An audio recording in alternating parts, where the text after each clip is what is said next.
I've bought handguns that straight up made me feel stupid, not because they were cheap, not because they looked bad, but because they fooled me.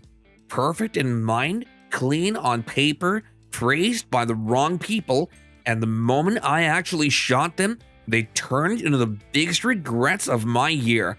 And here's the part that still pisses me off. Most shooters don't find out they bought the wrong gun until it's too late. After the paperwork's done, after the money's gone, after the first jam ruins the whole fantasy.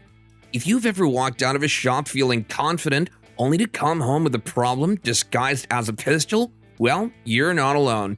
I've been there more times than I'll ever admit. And 2025, it's worse.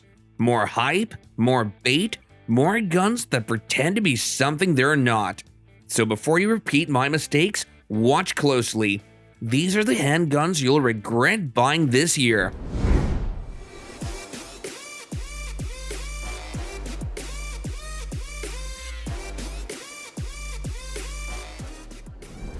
The Diamondback DB9 is the kind of pistol that tricks you before you even touch it. Light, thin, disappears in a pocket. It looks like the perfect grab-and-go carry gun. I'll admit it, the first time I picked one up, I thought I'd finally found a Micro 9 that didn't feel like a toy. But that confidence lasted exactly one magazine, because the moment you pull the trigger, the DB9 shows its real personality, and it's not friendly. The slide feels like it's outrunning your grip, the recoil snaps harder than a gun this small has any right to, and the feeding, unpredictable on its best day. I've shot my share of snappy guns, but this one felt like it was genuinely angry at me, and that's what stinks. You buy something this small expecting convenience, but instead, it convinces you to leave it at home. I've seen new shooters pick one up thinking they scored a bargain only to show up at the range asking, is it supposed to feel like this? In 2025, shops still push it as a micro carry deal, but until Diamondback sorts out the QC and recoil behavior, this one stays exactly where it is on this list. A regret waiting to happen. I was running drills one afternoon when someone handed me a pistol I hadn't shot in years.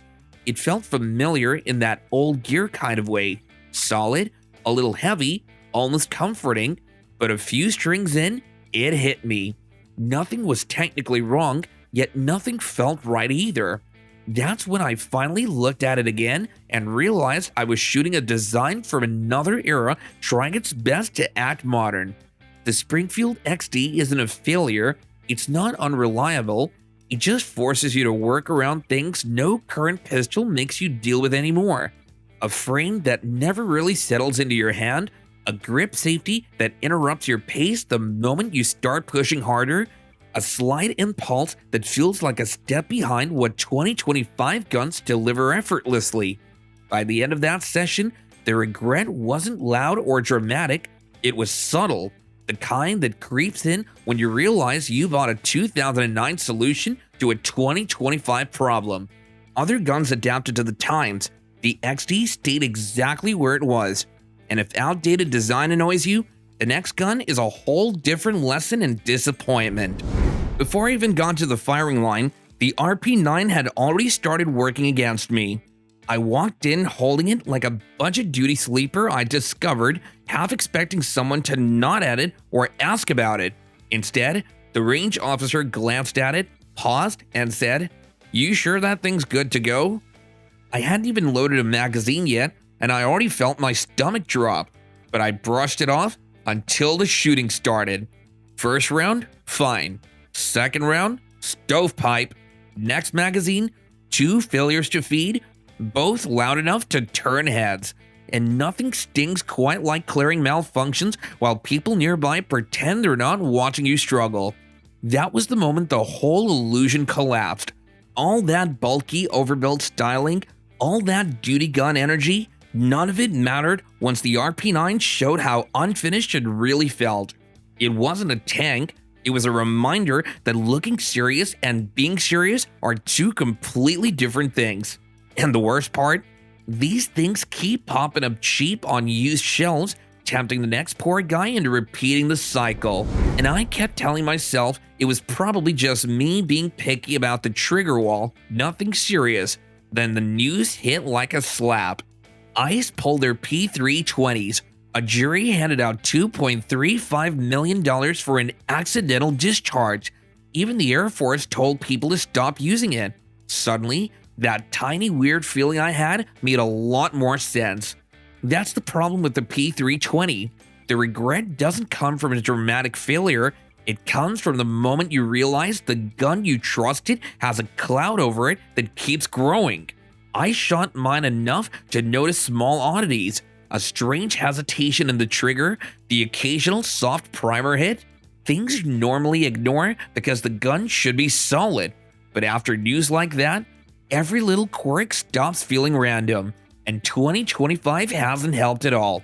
More departments stepping back from the platform means more shooters quietly asking the same question: should I be worried about this? Not because the gun can't shoot, but because trust is a fragile thing once doubt gets inside. And if doubt bothers you, the next gun has a completely different way of wearing you down. My regret with the CCP M1 didn't show up at the range. It hit me the moment I tried to take it apart. One minute, it was sitting on the table after a smooth day of shooting, and the next, I was staring at a takedown system that felt like a riddle I didn't remember signing up for. The strange part is that the M1 shoots well.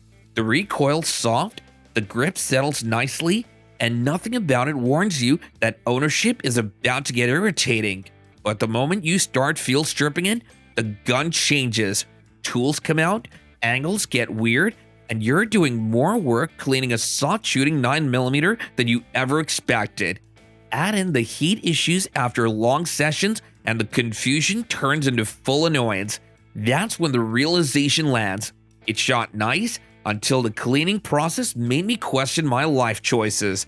And in 2025, when the M2 fixes most of the pain points, owning the M1 feels like you ended up with the prototype instead of the finished product.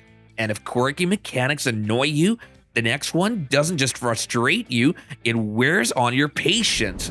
Some pistols give you the feeling they're doing the job, just never doing it the way you want. Everything functions, shots break, magazines fall free, the cycle feels normal, yet there's this quiet sense that the gun never truly settles. Not a failure, not a flaw, just a constant hint of compromise. That really showed itself on a simple range trip. I lined up a clean string, checked my target, and saw the whole group sitting left. No big deal. Adjust grip, adjust stance, run it again. Still left. That's when it clicks. The sights aren't adjustable. The front blade is printed, fixed, unchangeable. But when micro compacts shoot flatter and offer real sight options right out of the box, that limitation becomes even louder. Suddenly, this thing starts to feel less like a solid carry choice and more like a placeholder the market moved on from. It worked, but it never worked well, and that's the problem.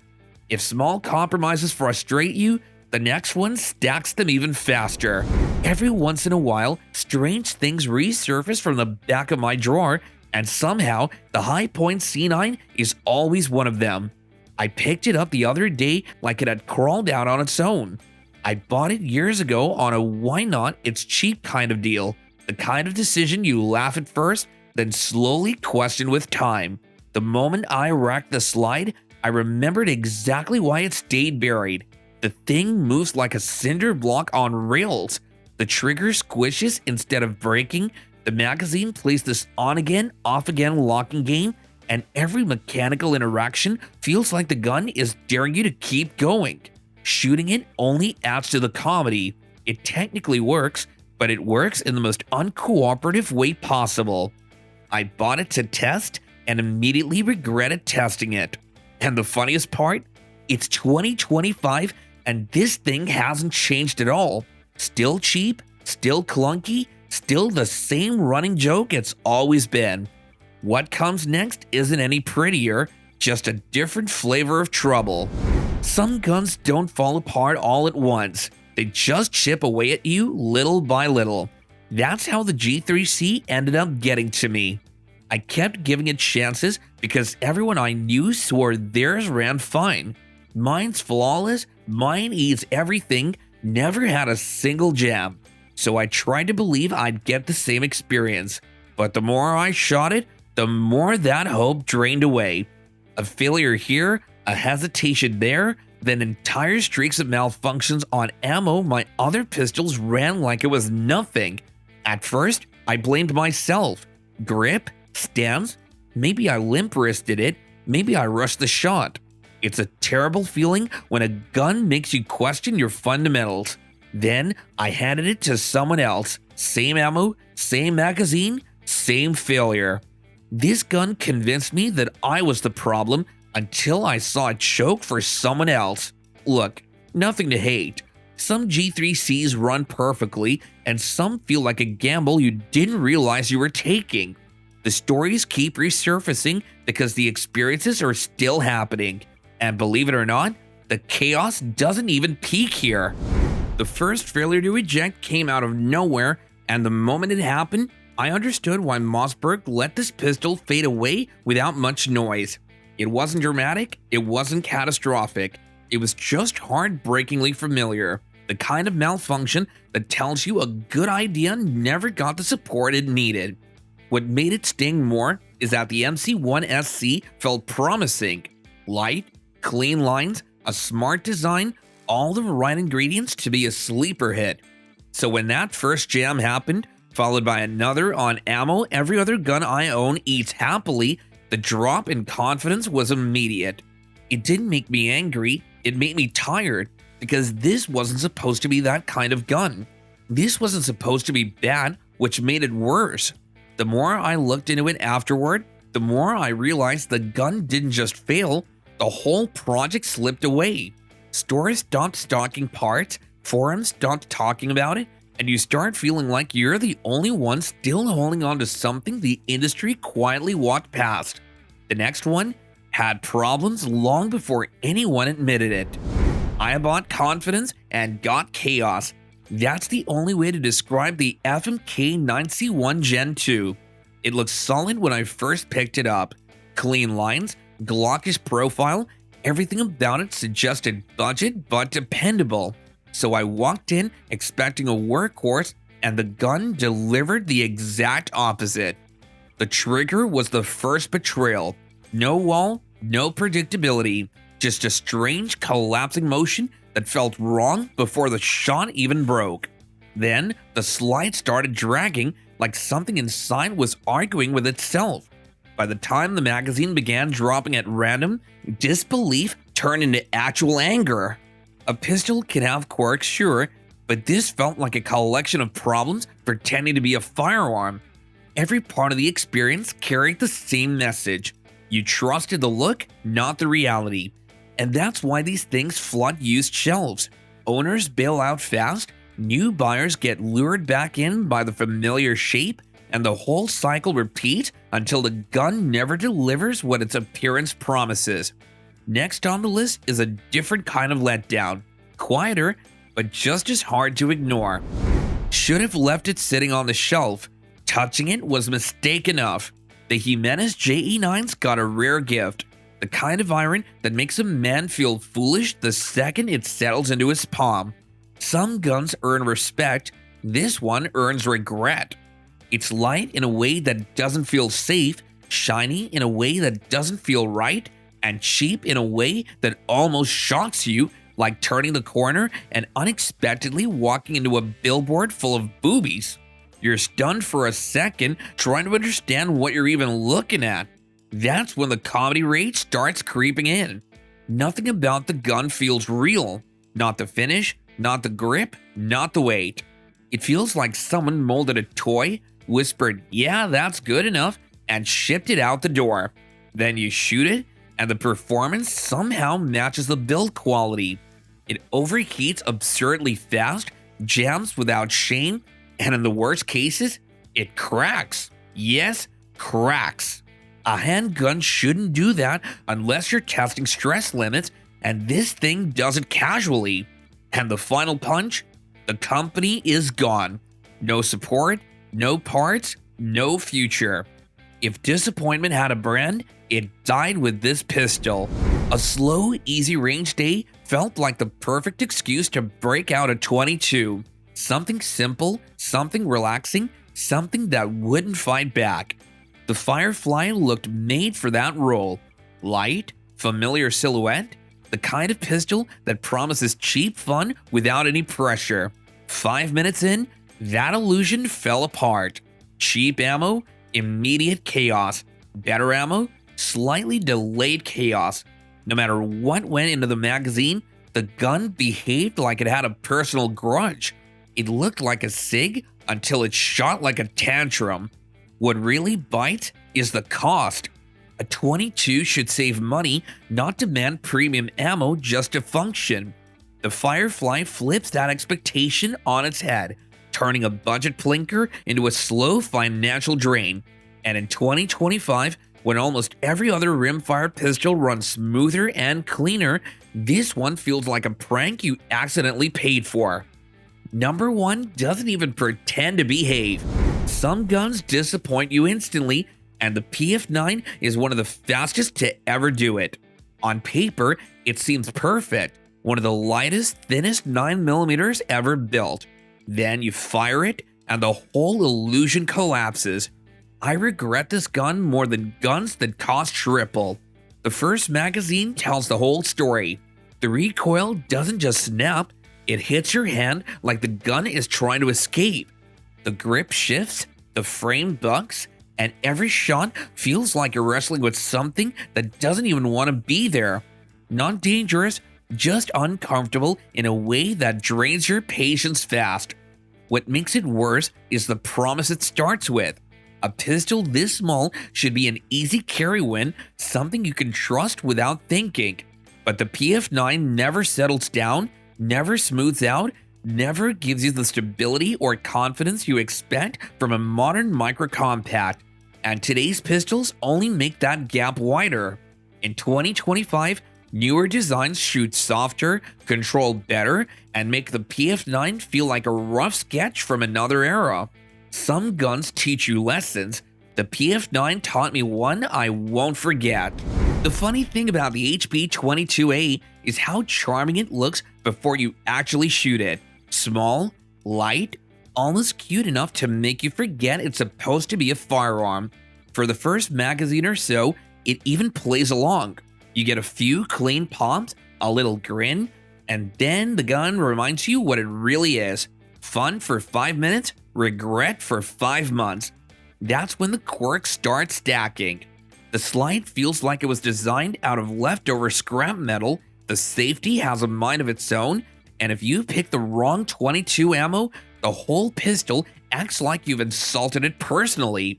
Sometimes it locks you out mid-session, sometimes the slide threatens to crack, and sometimes it simply refuses to participate. The HP-22A isn't the worst gun ever, it's the most misleading. It gives you a cute introduction and then slowly unpacks a list of fragile little surprises you never even asked for. There's a specific kind of panic you feel the moment a pistol refuses to behave, and the CPX2 delivers that feeling faster than anything else in its price range. The first trigger pull is almost surreal. The travel keeps going and going like the gun is stalling for time. Every shot felt like the gun was arguing with me. Then the real confusion begins. Light primer strike, heavy pull, sluggish ignition, repeat. Nothing about the pistol looks sloppy from the outside, which makes the behavior even more infuriating. It's compact, affordable, easy to carry, and somehow still manages to fight you on the most basic task a handgun should execute without drama. That's the sting. It pretends to be simple, yet behaves like a malfunction waiting for a stage cue. Budget buyers don't expect perfection, just consistency. The CPX2 struggles to offer even that. The next one, a completely different kind of headache. There's something instantly likable about the Bersa Thunder 380. The size, the lines, the old school charm. It's the kind of pistol that makes you think you just found a forgotten classic. That feeling sticks around for a while, right up until the little problems start showing themselves.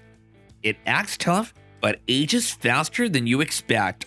The slight bite is usually the first warning, that sharp surprise that reminds you the frame wasn't shaped with modern hands in mind. Then the ammo sensitivity creeps in. Hollow points that feed only when they feel like it, tiny hesitations that chip away at your confidence. None of it is catastrophic, but all of it adds up. Newer 380 pistols have smoothed out these quirks. This one holds on to them. The Thunder 380 still has heart, but owning it starts to feel like maintaining an old habit instead of enjoying a reliable tool. A fitting end to the list, familiar, charming, but undeniably behind. You know, regret is a brutal teacher. Every bad handgun I've ever bought left a mark, not on my hand, but on my pride, because nothing feels worse than realizing you trusted something that didn't deserve it. And if any gun on this list made your stomach twist a little, well, good. That means you're paying attention. Most shooters don't regret a gun while they're buying it, they regret it when it lets them down. At the range, in training, or worst of all, when it actually matters. So if you've been burned before, learn from it.